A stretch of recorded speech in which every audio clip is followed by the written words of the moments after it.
There is only one real peace now, and that is peace for all time. Now, there are three imperatives of peace, three requirements that the prudent man must face with unblinking realism. The first imperative is the elementary necessity of maintaining our own national strength, moral, economic, and military.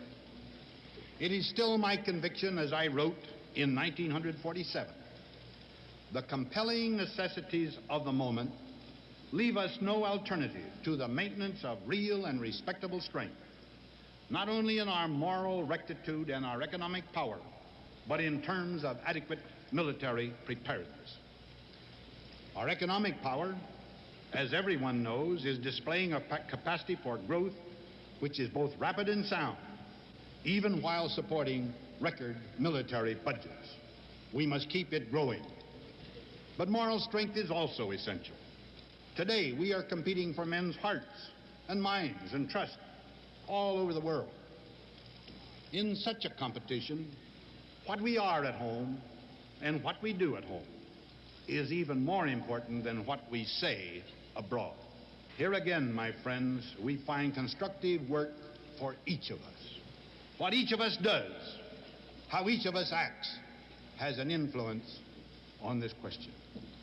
Now, the second imperative of peace is collective security. We live in a shrunken world, a world in which oceans are crossed in hours, a world in which a single-minded despotism menaces the scattered freedoms of scores of struggling independent nations. To ensure the combined strength of friendly nations is for all of us an elementary matter of self-preservation, as elementary as having a stout militia in the days of the flintlock. Again, the strength I speak of is not military strength alone. The heart of the collective security principle is the idea of helping other nations to realize their own potentialities, political, economic, and military. The strength of the free world lies not in cementing the free world into a second monolithic mass to compete with that of the communists. It lies rather in the unity that comes of the voluntary association of nations, which, however diverse, are developing their own capacities and asserting their own national destinies in a world of freedom and of mutual respect.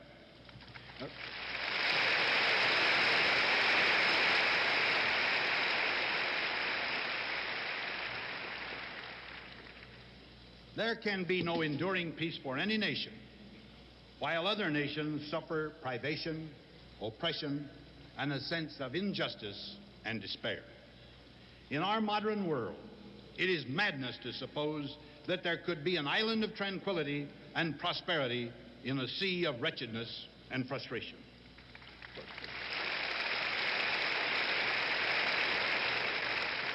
For America's sake, as well as the world's, we must measure up to the challenge of the second imperative, the urgent need for mutual economic and military cooperation among the free nations, sufficient to deter or repel aggression wherever it may threaten.